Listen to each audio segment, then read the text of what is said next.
Spider-Man is a great hero. His origin dates back to 1962 in the Amazing Fantasy number 15. The comic introduced the core of Spider-Man, Peter Parker, a young nerd no one talked to with classmates that repeatedly called him a bookworm and harassed him, whose love life and high school experience were overall lonely. This obviously shaped his view on the world. So when presented with spider powers after attending a radiation-based science experiment, Parker, better yet Peter Parker, sought to utilize them in his own/family interest, participating in wrestling campaigns before joining the showmanship business. One day, after another successful show, a bandit suddenly arises before Parker, and perhaps because he held such a grudge to the world, when presented with the chance to stop said burglar, who was nearby a cop, he doesn't intervene, stating that that was the cop's job, not his. The consequence of this flee, as we all know, is the famous death of Uncle Ben, one of the only two people Peter valued in his life. It is here we are presented with the iconic line, "With great power comes great responsibility," from the narrator, the birth of Spider-Man. This first comic already presents you with all you need to know about Spidey. But before all that, when I show you this clip, what do you highlight? Aw, you guys forgot the latest kernel patch. Hiding so cowardly, even for you. Says the guy frantically erasing his search history. After all these years, you're still just an ignorant child. True, but that's part of my charm, isn't it? Damn you. Get that door down now! If you thought about Spidey and Kingpin's relationship, you wouldn't be entirely wrong, especially since, as Spidey puts it, "This one needs to go by the book." Come on, Yuri, I've been waiting 8 years for this. referring to Kingpin's arrest. But I want to own in an aspect of this relationship, which is the humor. I don't know about you, but Spidey's humor is essential to his character. We see it throughout all Spider people. But why is he so funny? Put on the mask. Become one of us. Thanks, but no thanks! Although there are no supervillains or villains in the first comic, with the closest force of evil being Uncle Ben's killer, that Spider-Man decides to. Good night, Goon.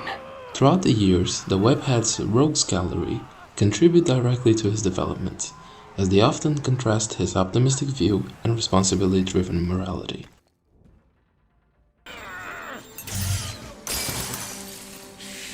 Damn it!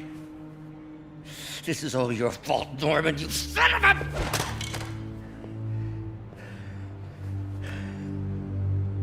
Well, I know who you're not voting for in the next election. Sorry. I have a habit of making bad jokes in tense situations.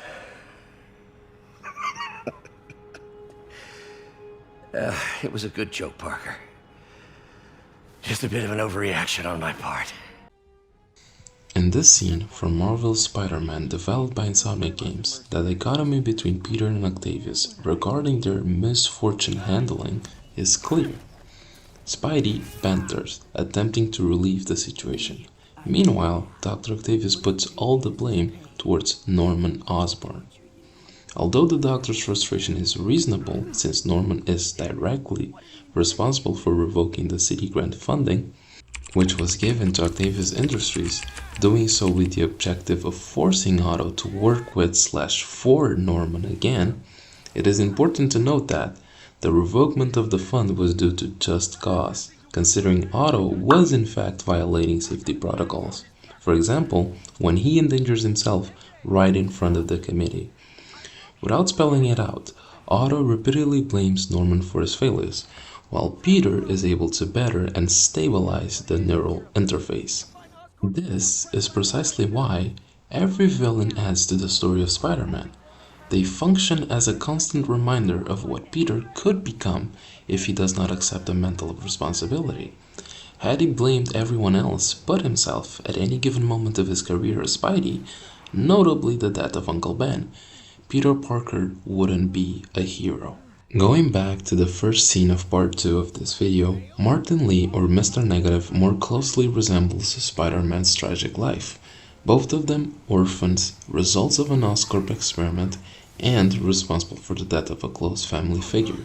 But distinguishing the circumstances of Parker and Lee, the latter was a child that involuntarily killed his parents, while Parker's role in the death of his uncle was indirect. Similarly, even their experiments differ in internationality, since Lee was a test subject for GR27, the Devil's Breath, while Parker happened to get bitten by a genetically altered spider. Both appeared to utilize their power with great responsibility. Spider-Man, I presume. Has the friendly neighborhood Spider-Man, and Lee has Feast's founder, a shelter network meant to aid the homeless. However, Martin's facade isn't long-lasting, for when Fisk is imprisoned by our protagonist, the demons, Mr. Negative's gang, quickly emerge from the shadows, terrorizing the city and later in the story securing the Devil's Breath. Do not let the flow of the game deceive you. This wasn't a sudden shift in personality, it was the reveal of Lee's true colors, the negative ones. Mr. Negative is the main culprit for one of the city's most devastating moments, the City Hall bombing that resulted in the death of many, including the at the moment recently decorated Officer Jefferson Davis, Miles Morales' father, who heroically saved Spider-Man and the passengers of the truck he was holding, along with any possible nearby bystanders. Mr. Negative's request for Spidey to become one of them is basically an appeal for Spidey to let go of his responsibilities and blind himself with rage, punishing anyone that's caused him suffering no matter the cost and the aftermath. Together time might help you boys learn to play nice. No! No, Martin! Look, I told you I'm sorry. It was an accident. I was trying to help you. You don't help people. You use them. Lee's claim that Norman uses people is true and hypocritical.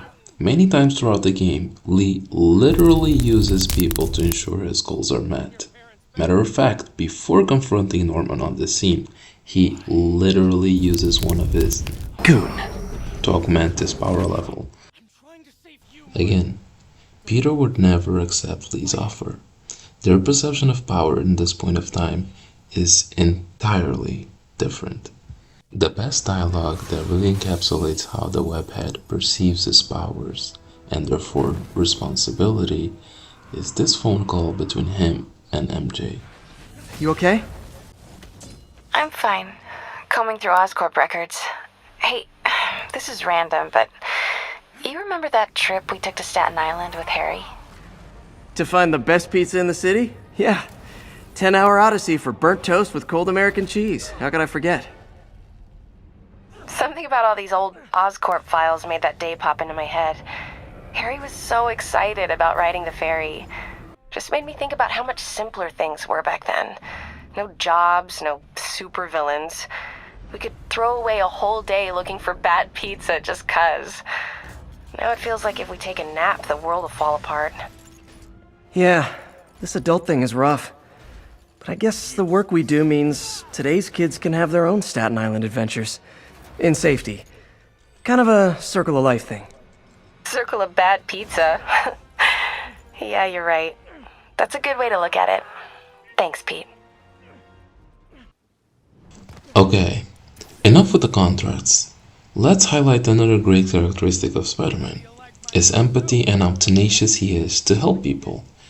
Spider-Man becomes so empathetic that even amidst Dr. Octopus' total rampage, he finds it in his heart to question. When is it okay to give up on a friend? Still attempting to save Otto from the neural interface. On the other end, Octavius deduced Parker's alter ego and still chose to go through with his plan, even deliberately accounting for Spider-Man's resistance. I will develop this point later on, but another reason the villains belong to the core of Spider-Man is how they incentivize borderline force Peter to evolve and push through his physical and or mental struggles. Take Otto for example. Peter has to develop a whole new suit to combat his arms. Even then, Parker leaves the battle with destroyed web shooters and in a very battle-worn state.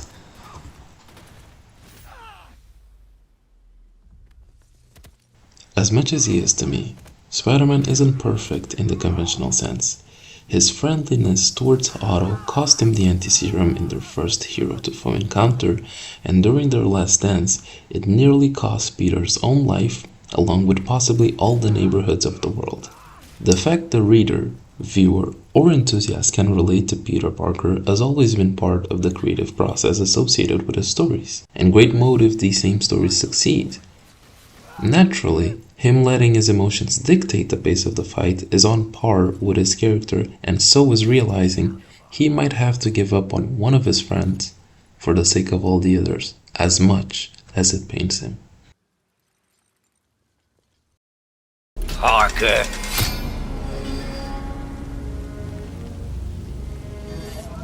You knew? I tried to warn you, Peter, but you didn't listen. You knew. I won't let you win. This means too much to me. Not more than it means to me!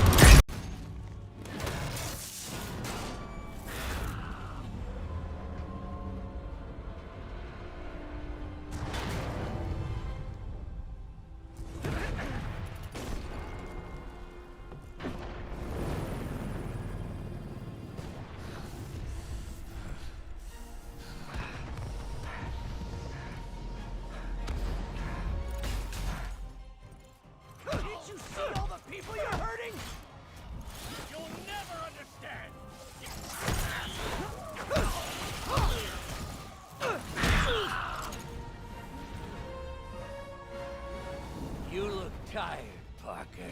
Not tired. Just hurt.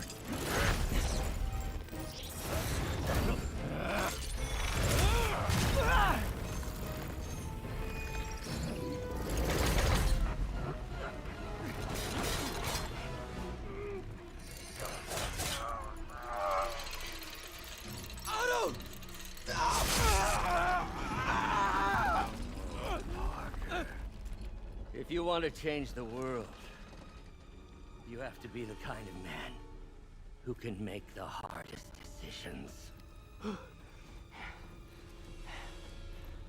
I couldn't agree more. Ah! Ah! No!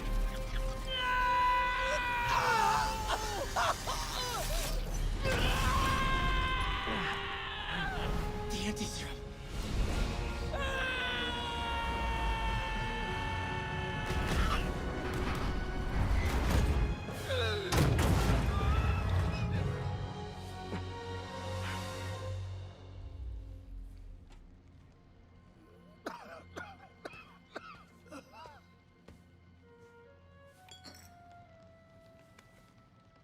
Peter, I saw you as a son. I should have known you'd turn on me, just like all the others. Turn. Turn? I've worshipped you. Your mind, your conscience, wanting to help others. The way you never gave up. That's because men like us have a duty, a responsibility, to use our talents in the service of others. Even if they don't appreciate it, we have to do what's best for those beneath us, whether they understand it or not. No, you're wrong! You are everything I wanted to be! You just threw it away! Yes, of course. You're right, Peter. Oh, I see that now. The neural interface affected my mind. But I can fix it. We can fix it. Together. If you'll help me. Do everything I can. I'll make sure you get the best help. No! If they put me away, they'll take my arms. I'll be trapped in this useless body!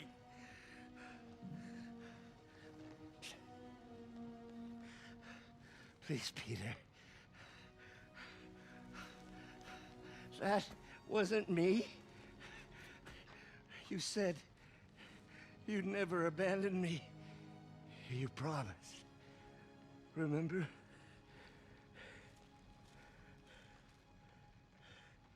And of course, you'll rest easy, knowing your secret is safe with me. You do what you think is best, Doc. It's all any of us can. Peter? Even when it hurts like hell. Peter, where are you going? Peter? Peter! Is May okay? Everyone is safe. MJ, if it weren't for you and Miles, I would have been... As dead as I would have been the last 8,500 times you saved me. The third and final part of this trinity, the supporting cast, which consists of Peter's closest friends and family. As established prior, in the first ever comic, Parker was isolated. So much so that the only two people he cared for were his Aunt May and Uncle Ben, who, from the get-go, always demonstrated their affection, love, and support towards the young Peter. Attending once again to Parker's humanity and flaws, it is often in the arms of a loved one that Peter Parker is able to rest and ease his mind away from his hyper-responsibility as Spider-Man. Parker holds himself accountable for nearly every event in his vicinity. That kind of pressure builds up. That's exactly when the friends and family supporting cast come into play. They act as an emotional and psychological release valve that ease Parker's greatest fears. The fear of not being enough and the fear of not being able to help those in need. Think of the supporting cast as a bridge. Unfortunately, many transition from friend to foe, with occasionally the reverse being true. Throughout the years, this exclusive group has grown tremendously relative to their original two members, with the introduction of love interests, best friends, and even J. Jonah Jameson, however you like to classify him. Me personally, I view him as the limbo, just like Black Cat, for instance. Backtracking to the argument I made at the end of part 2, fighting evil isn't the only motivator when New York's funniest has to surpass his constant struggles. Preventing evil, especially towards his loved ones, provides much more efficient motivation. Here, I'll use the 14 broken bones clip as testament. Dr. Octavius, why? How did I let this happen? Just got a call from the hospital. They said you went AWOL. I need to get back to work. The doctor said you still have 14 broken bones. Which means I have 192 non-broken ones. Thanks for taking care of me, by the way. The hard part was keeping you hidden from Satans. They've branded you a priority target, you know. I humbly accept the honor. Classic Parker at play. Despite fighting the Sinister Six simultaneously and breaking 14 bones, Peter's first thought after recovery is questioning the motives of his mentor, and goes right into protector mode without complaining once. His love and care for those around him is admirable, and sometimes is so powerful that he acts irrationally, representing his human side well, as seen in the fire scene where he launches himself desperately trying to save May and Miles, almost falling victim to the flames himself, if it wasn't for MJ and Miles, of course. Once again, the supporting cast is the web that holds the spider. I truly cannot express how much human relationships and connections help the human spirit endure and persevere. I genuinely believe that even if Peter was in Martin Lee's exact situation, with the only asterisk being their mentality and support system, Peter wouldn't become a villain. His gratitude and appreciation for life and those in it would override any evil hijacking attempt. He sees value in every human being, progressively since the death of Uncle Ben, and You know what I like about you, kid? You're always getting better. His moral code shifts and matures along with him. The values that May, an incredible resilient woman by the way, instill in Parker as she raised him really blossom throughout the years into the hero we know. I also think that this initial corruption was more of a defense mechanism rather than his true self, because he states that they're the only ones who've ever been kind to him, so that he'll try his best to make them happy while maintaining indifference towards the rest of the world, seen as the world only hurted him.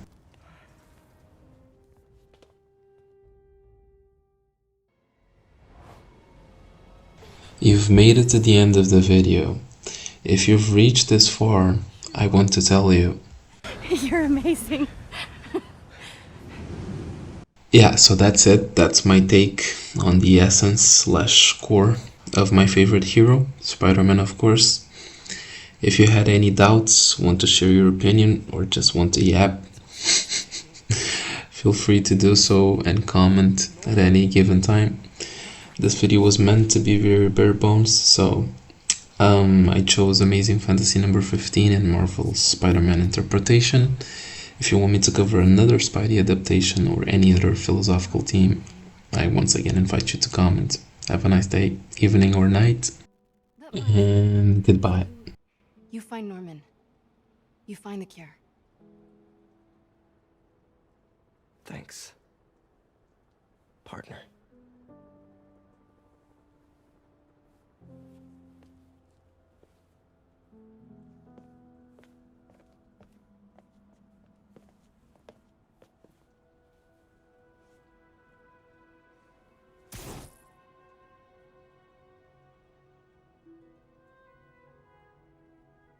I never stopped wanting to.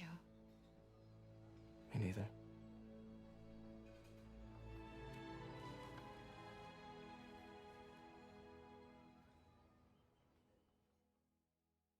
Hey, ma'am. I've got the cure right here. Take off your mask. I want to see my nephew.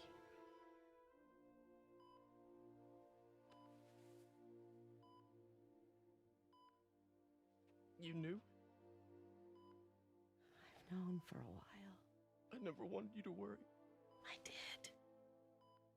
And I am so proud of you. And Ben would be too. All the people you've saved.